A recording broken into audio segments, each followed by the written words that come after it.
इस कार्यक्रम के प्रायोजक हैं श्रीमती मालिनी गोयल, श्रीमती रुचिका पाटनी, श्रीमान आनंद गोयल, सिंगापुर।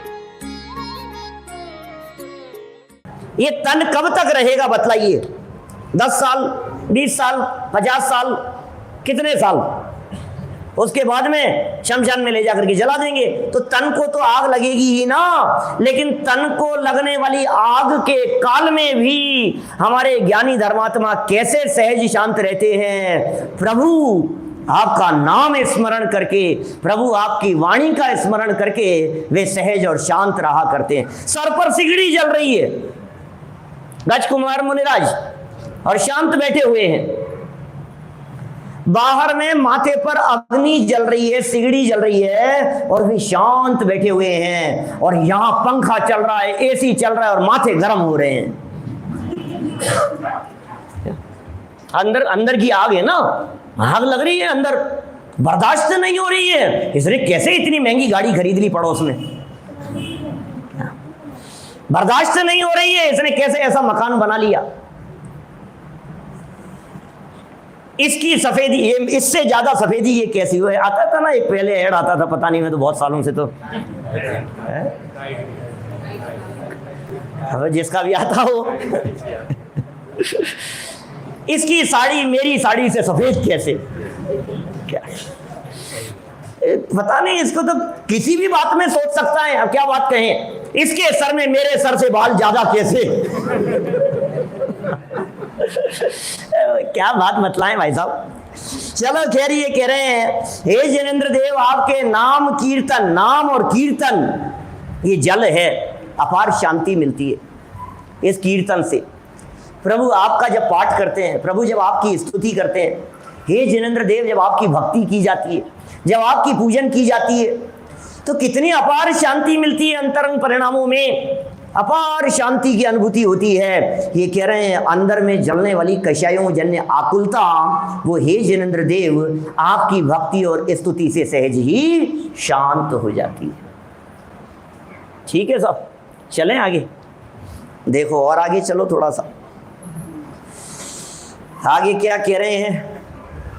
41 नंबर सांप की बात कह दी। रक्ते क्षणं समद कोकिल कंठ नीलम, क्रोधोद्धतं फणिनमुत्पणमापतन्तम्, आक्रामतिक्रमयुगेन निरास्त शंकर, त्वन्नाम नागदमनी हृदयस्य पुंसः। सब शब्द हो गए थे ना पीछे, कोई ऐसा शब्द तो नहीं है जो नहीं समझ में आया हो। देखो यहां देखो, रक्ते क्षणम, रक्त ईक्षणम, ईक्षण कहते हैं आंखों को, आंखें, रक्त जैसी आंखें, जिसकी लाल आंखें दिखाई दे रही है, आंखें लाल हो गई हो। कैसा? समद, घमंडी, मद सहित घमंड से युक्त। कौन? कोकिल कंठ नीलम, कोयल, कोयल नहीं, कोयल की बात नहीं कर रहे, कोकिल कंठ, कोयल के कंठ के जैसा नीला, गहरा नीला, क्रोधोद्धतम, क्रोध से उद्धत। अरे कौन है, नाम तो बताओ। बोले फणिन, फणिनम, सर्प की बात कर रहे हैं, सर्प, ऐसे सर्प की बात कर रहे हैं जिस सर्प की आंखें लाल है, जो सर्प भयंकर काला नाग है, कोकिल कंठ की तरह है, जिसका कलर है बिल्कुल ब्लैक कोबरा, ऐसा सांप। और क्रोधोद्धतम, जब सर्प क्रोध में होता है, क्रोध की तीव्रता सर्प के ऊपर होती है, तो कहते हैं उत्फणम, उत्फण, फण को उठा लेता है। जब वो गुस्से में होता है, अभी गुस्से में था तो इधर उधर दौड़ता हुआ उसने फण को उठा लिया, उत्फणम। और क्या? आपतंतम, और सामने ही आ गया। अब क्या करोगे आप? अब क्या करेंगे बोलो? है आपके पास में कोई चीज? है आपके पास में कोई जड़ी बूटी? बतलाओ, कोई हो तो बतलाओ। हमारे पास तो 41 नंबर श्लोक। क्या सच्ची घटना कहता हूँ, हमारे यहाँ जयपुर में महावीर नगर की घटना है, शायद हो सकता है सुन भी रहे होंगे सादर में। घर में बहुत सांप आते थे उनके, आए दिन में 5-7 सांप निकलना मामूली बात थी, और ऐसे लंबे लंबे बड़े बड़े सांप। और घर में जो व्यक्ति थे उनकी तो ऐसी आदत हो गई थी, सांप पकड़ने में एक्सपर्ट हो गए थे। पकड़ते थे, बाल्टी लाते थे और वो देखते थे किधर से, मतलब घर में ऐसे दौड़ता रहता था इधर से उधर, उसको कैसे पकड़ते थे। बाल्टी लाते थे, वो किधर से आ रहा है, सामने से बाल्टी लाए, उसको ढका, ले जा करके कहीं दूर जा करके उसको फेंक। आए दिन ऐसी घटना घटती थी। बहुत सालों पुरानी बात हो गई, कोई 15-1 साल पुरानी बात होगी। 15 का मतलब समझ लीजिए आप 2004, 5, 6 के आसपास की बात, 5 के आसपास की बात है। अब मैं प्रवचन करने जाता था वहाँ पे, मेरे पास भी समस्या बतलाई। बोले पंडित जी क्या करें, आपके पास कोई उपाय हो तो बतलाओ। मैंने कहा उपाय तो यही है कि आप घर बदल लो, यहाँ आते हैं, जहाँ कहाँ से आते हैं, बोले पीछे कुछ ऐसा है कि वहाँ से आ जाते हैं वो। हम बोले, मैंने कहा क्या क्या कर चुके हैं आप? हम बोले हम तो अखंड पाठ कर चुके 41 नंबर का। ये सच्ची घटना, जिनवाणी की गद्दी पे बैठ के बोल रहा हूँ सामने।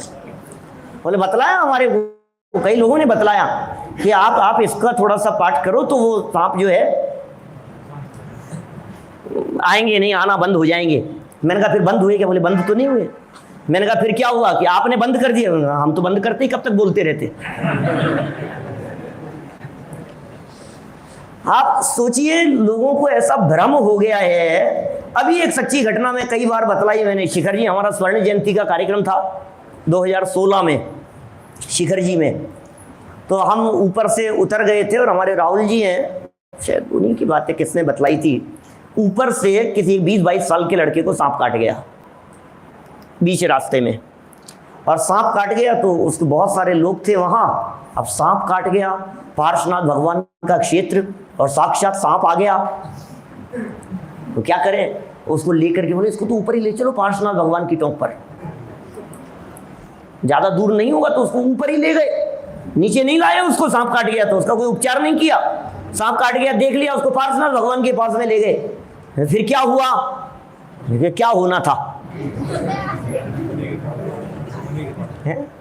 पार्श्वनाथ भगवान ऊपर चले गए। किसी अज्ञानता है, पार्श्वनाथ भगवान का चिन्ह है सांप, साक्षात सांप आ गया। अरे पार्श्वनाथ भगवान ने हमें दर्शन दे दिए। हो गया, सांप ने दर्शन दे दिए, पार्श्वनाथ भगवान ने दर्शन दे दिए। क्या हो गया है समझ में नहीं आ रही ये बात। ये यहाँ कह रहे हैं भैया कोई उपाय नहीं है, उपाय एक ही है कि कल मरते हो आज मर जाए, आयु पूरी होने के बिना ये जीव मरता नहीं है। इस बात का श्रद्धान ही एकमात्र उपाय है। उपाय देखो क्या लिखा है इसमें उपाय क्या लिखा है, बड़ा सुंदर उपाय लिखा है। इतनी सुंदर पंक्तियां हैं, सच में ऐसा मन करता है इनको स्वर्ण अक्षरों में लिखें, इसका अर्थ बतलाएं जगत के जीवों को, इसका क्या अर्थ है। देखिए क्या लिख रहे हैं, रक्ते क्षणम, रक्त जैसी जिसकी आंखें दिखाई दे रही है ऐसा सांप, समद घमंड से भरपूर, कोयल के कंठ के समान नीला, गहरा नीला काले रंग का, क्रोध से उद्धत, ऐसा महाभयंकर क्रोध, और फणिनम ऐसा सर्प, उत्फणम आपतंतम, फन उठा करके सामने आकर के खड़ा हो गया। और देखो तो ऐसे होते हैं सांप, आपने सुनी होगी शायद, ऐसे दृष्टि विष होते हैं, ऐसे दृष्टि नाग कहलाते हैं वो, और उनके आंखों से ही वो देख लेवे यदि किसी को तो सामने वाले को जहर चढ़ जाता है और मर जाता है व्यक्ति। ऐसे काले नाग की बात कर रहे हैं। आक्रामती, आक्रामती, ओहो क्या कह रहे हैं भाई साहब। और क्रम युगेण, क्रम शब्द का अर्थ हमने आपको पहले किया था। क्रम का मतलब पैर और युगेण मतलब युगल, दोनों पैरों से आक्रामती उल्लंघन कर जाता है। कौन? वो व्यक्ति। कैसा व्यक्ति? निरस्त शंकस, निरस्त शंकस, शंका को दूर करता हुआ, आक्रामती क्रम युगेण, अपने दोनों पैरों से ऐसे सांप को भी निशंकित होता हुआ लांग करके चला जाता है। ऐसे कैसे चला जाएगा? ऐसी कौन सी पावर आ गई अखिलेश भाई? ऐसी कौन सी पावर आ गई उसके पास में? ये कैसे कैसे कर लिया उसने? ये ऐसे सांप से डर नहीं लग रहा उसको? बोले त्वत नाम नाग दमनी हृदय यस्य पुंसे। वाह, हे भगवान क्या बतलाएं, त्वत् माने आपके नाम रूपी नाग दमनी जिसके हृदय में बैठी हुई है, ऐसा व्यक्ति उस सर्प को भी आराम से उलांग करके चला जाता है, निशंकित होता हुआ। डरने का काम नहीं है, डरो मत। अरे सड़क पर कोई कुत्ता भी मिल जाए, 3 साल का बच्चा साथ में जा रहा हो, तो आप कहते हैं नहीं नहीं बेटा डरे मत, निकल जा, साथ में क्या है, बगल में से। कहीं बंदर हो, आपके यहाँ आते हैं क्या बंदर? सागर में बंदर नहीं है? गजब हो गया भाई साहब।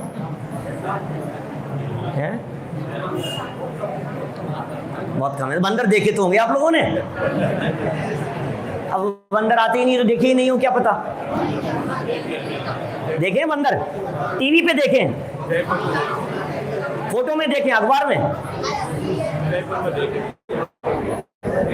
चलो कोई बात नहीं। देखो क्या कह रहे हैं भाई साहब, क्या शब्द कह रहे हैं यहाँ। बंदर कहाँ से आ गया बीच में? बंदर इसलिए आ गया कि हमारे यहाँ जयपुर में कई बार बंदर बहुत आते हैं और कई जगह पर आते हैं। अभी कहाँ गए थे हम? फिरोजाबाद में थे, बंदर बहुत सारे। हस्तिनापुर में बहुत सारे बंदर दिखते हैं। अब बंदर बहुत सारे दिखते हैं तो अब वो कुछ भी झपट्टा मारते हैं, कुछ भी करते हैं। अभी दूसरा व्यक्ति जो साथ में होता है, कोई किसी समझदार ने कहा, देख भाई तुम उसकी तरफ ध्यान दोगे तो वो छेड़ेगा, तुम कुछ मत करो, उसको अपना काम करने दो, तुम बगल से निकल जाओ, कुछ नहीं करेगा। तो ऐसे ही सांप के बगल से निकल जाओ आप, कुछ नहीं करेगा वो। ऐसे कैसे नहीं करेगा? वो तो डंक मारने के लिए फन उठा करके तैयार बैठा हुआ है कि नहीं, एक चीज होनी चाहिए आपके पास में। क्या? नाग दमनी। नाग दमनी होनी चाहिए। नाग दमनी एक जड़ी बूटी है। ये एक ऐसी जड़ी बूटी होती है नाग दमनी, जिस जड़ी बूटी से सांप का जहर उतर जाता है।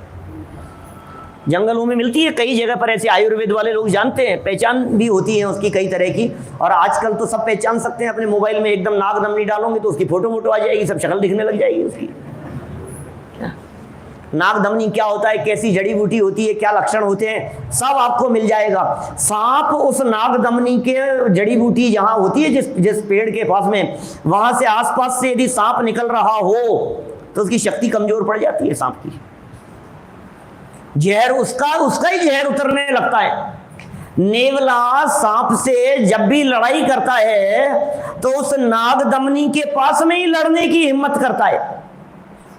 सर्प जहरीला, और नेवले में जहर नहीं होता, नेवले में बिल्कुल जहर नहीं होता, लेकिन नेवले के दांत बहुत बारीक होते हैं। वो सांप से ऐसी जगह पर लड़ता है जहां नाग दमनी हो, और लड़ते समय सांप का यदि डंक लग गया तो तुरंत दौड़ करके नाग दमनी को सूंघ लेता है, फिर पावर से आकर के और लड़ना शुरू कर देता है। फिर लड़ते हुए सांप का यदि डंक लग गया, मान लो जहर चढ़े नहीं उससे पहले, नाग दमनी को सूंघ लेवे, उसका जहर उतर जाए, सांप के टुकड़े टुकड़े कर देता है नेवला। अभी ऐसे ही ये तत्व ज्ञान हमारे लिए नाग दमनी का काम करता है। कैसी नाग दमनी का काम कर रहा है? जब हमारे ऊपर जहर चढ़ गया हो, किस चीज का? विषयों का। ऐसी बहुत सारी पंक्तियां आती है पूजन वूजन में, ऐसी पंक्तियां बहुत सारी मिलती है, माने आपको मिलेंगी। इंद्रिय के भोग मधुर विष सम, लावण्यमयी कंचन काया। कौन से जहर की बात कर रहे हैं? इंद्रिय के भोग कैसे हैं? जहरीले हैं, लेकिन कैसे? मीठे जहर हैं। अब हमें जहर लगते ही नहीं संतोष जी साहब। ये इंद्रिय के भोग, ये जो मीठे जहर हैं, ये हमें जहर जैसे दिखते ही नहीं है राजेंद्र पंडित जी साहब। क्या ये हमें जहर दिखते ही नहीं है ये? और ये विषयों की मस्त रहता है, विषयों की ज्वालाएं धधकती रहती है अंदर में, ये जहर पीता रहता है। विषयों के विष को पी करके ये जीव आसक्त रहता है। इसे पता नहीं है कि ये विषयों में मदहोश हो रहा है और इसकी स्वरूप संपदा लूटी जा रही है, ज्ञान निधि लुट रही है। इसकी स्वरूप संपदा लुट रही है, इसे होश नहीं है, कुछ सुधि बुद्धि नाही रही है, मिथ्या मति छाए गई है। तो क्या करें? हृदय में एक नागदमनी रखो। कौन सी नागदमनी? जिन वचन रूपी नागदमनी रखो। जिसके हृदय में जिनेंद्र देव के वचन रूपी नागदमनी होगी, उसे विषयों का विष चढ़ेगा ही नहीं। कि साहब हमने तो सुना है ज्ञानी लोग भी भोग भोगते हैं, हमने तो सुना है। कि तुमने इतना ही सुना है कि भोग भोगते हैं, तुमने आगे नहीं पढ़ा कि भोग भोगते हुए भी विषयों का रस उसे चढ़ता नहीं है। निर्जरा अधिकार खोल करके देखो समय सार का। ज्ञानवंत के भोग निर्जरा हेतु हैं, अज्ञानी को वही कर्म फल देते हैं। अज्ञानी को कर्म फल और ज्ञानियों को भोग निर्जरा के कारण की, हाँ निर्जरा के कारण बन जाते हैं ज्ञानियों को, क्योंकि ज्ञानी जीव, ज्ञानी के ज्ञान और वैराग्य की शक्ति है। ज्ञान और वैराग्य की नागदमनी अपनी जेब में लेकर के घूमता है वो। जिसके पास में ज्ञान और वैराग्य की नागदमनी हो, उसे ये विषयों की वासनाएं, तृष्णाएं, आकांक्षाएं, ये जहर, ये मीठे भोग जैसे जहर, ये पीड़ित करने में समर्थ नहीं होते। कितनी सुंदर सुंदर बातें कह दी है। देखो आप ये क्या कह रहे हैं यहां, रक्ते क्षणम समद कोकिल कंठ नीलम क्रोधोद्धतम फणिनम उत्पणम आपतंतम। और ऐसा सांप सामने आ गया तो क्या करें? बोले आक्रामती, कोई दिक्कत नहीं है, टेंशन का काम नहीं। हमने कहा कि टेंशन है। अरे बतलाइए, कोई ऐसा व्यक्ति जिस व्यक्ति ने कवच पहन रखा हो, अब उसे युद्ध क्षेत्र में सामने से कोई व्यक्ति बंदूक चलाए तो उसे डर लगता है क्या? चला चला, क्या फर्क पड़ता है? कोई तलवार से प्रहार करे तो मेरे ऊपर क्या असर होने वाला है, कवच पहन रखा है नीचे से ऊपर तक, कुछ असर होने वाला नहीं है। जिनेंद्र देव के वचनों रूपी, इस तत्व ज्ञान रूपी अमृत का रसास्वादन करने वाले, इस तत्व ज्ञान रूपी नागदमनी का सेवन करने वाले जीवों को रंच मात्र भी ये विषयों का जहर चढ़ ही नहीं सकता। ज्ञानी मगन विषय सुख माही, यौ विपरीत संभवे नाही। रमत अनेक सुरनि संग पे, तिस परिणति तय नित हटाहटी। कैसा जीवन होता होगा ज्ञानियों का, तो देख देख करके ऐसा आश्चर्य लगता है। और हम इन भोगों की तृष्णाओं में उलझे हुए हैं। इसलिए त्वन नाम नागदमनी हृदय, ये बड़ा गजब का शब्द है हृदय। अभी अभी आपकी जबान पर है, क्या है आपकी जबान पर? आपकी जबान पर 41 नंबर का श्लोक है। बोले हृदय में क्या है? हृदय में तो डर बैठा हुआ है। अब मान दूंगा चार्य देव कह रहे हैं जिसके हृदय में बैठा होगा उसका काम होगा, और तुम्हारे जवान पर है, जवान से नीचे तो गया ही नहीं है। अरे जवान से अंदर जाए, हृदय में झांक करके देखो, डर बैठा हुआ है कि भगवान बैठे हुए हैं। और जहां भगवान अंदर बैठे हुए हो वहां डर कहां से हो सकता है? भगवान तेरे साथ में फिर भी डर होगा, फिर किस बात का डर है? त्वत् नाम नागदमनी हृदय यस्य पुंसः, जिस आत्मा के, जिस पुरुष के हृदय में हे जिनेंद्र भगवान आपका नाम गुंजायमान रहता है। अरे आपके वेद विज्ञान रूपी मंत्र रहते हैं, वेद विज्ञान रूपी जड़ी बूटियां जिसके अंदर में रहती है। अरे प्राग भाव और प्रध्वंसा भाव रूपी मंत्र जिसके पास में है, अब उसके ऊपर ये जहर नहीं चढ़ सकते। वो जानता है कि प्राग भाव का मंत्र है एक हमारे पास में, एक प्रध्वंसा भाव का मंत्र है, एक अन्योन्य भाव, एक अत्यंता भाव का मंत्र है, एक सबके अपने अपने कर्म का उदय है। ये ऐसा महामंत्र है, एक द्रव्य दूसरे द्रव्य का बिगाड़ नहीं कर सकता। ये महामंत्र जिसके हृदय में बैठा हुआ हो वो किसे देख करके डरेगा? मेरे को मार ही नहीं सकते, ये पता ही नहीं है। ये सांप जहां डंक मारेगा वहां तक मैं हूं ही नहीं, और जहां मैं हूं वहां इस सर्प का डंक पहुंचता ही नहीं है। तो क्या करें?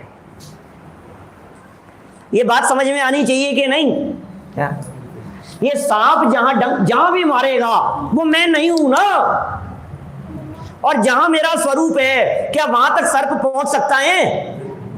फिर किस बात का डर है? जहर उतरने की कितनी घटनाएं शास्त्रों में मिलेगी। जरा शास्त्र प्रथमानुयोग खोल खोल करके देखिए। नाक का हार हो गया, सोमा सती, धनंजय कवि, अरे भक्ति में तल्लीन पुत्र को सांप काट गया, सांप का जहर उतर गया। ऐसे भी होते हैं, कई गारुड़ी मंत्र होते हैं जिनसे सांप का जहर उतर जाता है, लेकिन हमें सांप का जहर नहीं उतारना है, हमें तो कुगुरु का जहर उतारना है, हमें तो मिथ्या मान्यता का जहर उतारना है, हमें तो जन्म जरा मरण जिससे हो रहे हैं उस जहर को उतारना है। तो भागचंद जी की बड़ी सुंदर रचना का है वो, जो मैंने आपको हवाला दिया अभी स्टार्टिंग में। बोले यदि ये सर्प डस लेवे क्या तो एक ही बार मरेगा, और लेकिन कुगुरु का डसा हुआ, मिथ्या मान्यताओं का डसा हुआ, ग्रहित मिथ्यात्व रूपी रोग से ग्रसित, उसका क्या होगा? मरता रहेगा जन्म जन्मांतरों में। ते कुगुरु जन्म जन उपल नाव, खोटी बातें बताने वाले, मिथ्या भ्रम बतलाने वाले। अभी मैं सच कहता हूं, वैसे भी बहुत लोग सुनते हैं, लेकिन यदि मैं इसमें अभी उपचार करने लग जाता तो शायद हो सकता है संख्या 10 गुना हो जाती। बोलो साहब, सुनील सराफ साहब, अभी यदि मैं इतना सा बतलाने लगूं ना कि इससे कोई तकलीफ, अरे संकट मिटा रहे हैं संजीव जी, समस्याओं का समाधान बतला रहे हैं, भक्तामर से समस्याओं का समाधान बता तो समाधान ही रहा हूं क्या भाई, बता तो समाधान ही रहा हूं, लेकिन सच में मैं किसी को धोखा नहीं देना चाहता। बहुत सारे लोग, नए नए लोग भी सुनते हैं, क्यों अपने को किससे क्या लाग लपेट, हम क्यों गलत बात बतलाएंगे, हमें आपसे 2 पैसे लेने नहीं, हम किसी को क्यों धोखे में रखेंगे। बिना लाग लपेट की सीधी सच्ची सी बात है जो बात इन्होंने कही है। इन्होंने क्या कही है? हृदय यस्य पुंसः, जिस व्यक्ति के हृदय में भगवान बसे हैं। अरे जहां भगवान बसे हुए हो वहां कोई व्यक्ति के, अरे चोर डाका डाल सकता है प्रधानमंत्री के घर में जाकर के? सोचो आप, मिलिट्री के किसी बड़े ऑफिसर के यहां जाकर के किसी चोर की हिम्मत होगी? किसी आईजी के यहां कोई चोर जाकर के, भाई साहब पागल है, किसका घर है, किससे बात कर रहा है? तो यहाँ घर में कौन बैठे? जिसके घर में आदिनाथ भगवान बैठे हैं उस घर में ये विषय कषाय रूपी चोर डाका डालने आएंगे? कैसे आएंगे? ये समझना है हमारे को। चलिए एक और श्लोक हम ले लेते हैं, है ना। विषय वर्धन ना होवे और सहज शांति से इन सब बातों को अपन पढ़े सुने। देखिए 42 नंबर का श्लोक। अभी तक तो हाथी की बात कर ली, सांप की बात कर ली, और शेर की बात कर ली, दावानल की बात कर ली, अग्नि की बात कर ली। अभी कैसे महासंकट की बात कर रहे हैं, मतलब हाथी घोड़े सब एक साथ आ गए युद्ध में। अब क्या करोगे? क्या कह रहे हैं? 42 नंबर श्लोक पढ़ो। वल्ग तुरंग गज गर्जित भीमनाद मायौवलम बलवतामपि भूपतीनाम उद्य देवाकर मयूख शिखापवेदम त्वत्कीर्तनातमैवाशुभिदामुपैति। इतना सुंदर लिख रहे हैं। त्वत् कीर्तनात्, आपके कीर्तन से, चौथी लाइन का शब्द है त्वत् कीर्तनात्। हे भगवान, आपके जो कीर्तन कर रहा है, जो आपकी मस्ती में झूम रहा है, अब उसको वो क्या काम कर रहा है? अरे अंधकार को भगाने के लिए सूर्य की एक किरण मात्र जैसी जगती है, ऐसी किरण उस व्यक्ति के हृदय में जल गई है। इस कार्यक्रम के प्रायोजक हैं श्रीमती मालिनी गोयल, श्रीमती रुचिका पाटनी, श्रीमान आनंद गोयल, सिंगापुर।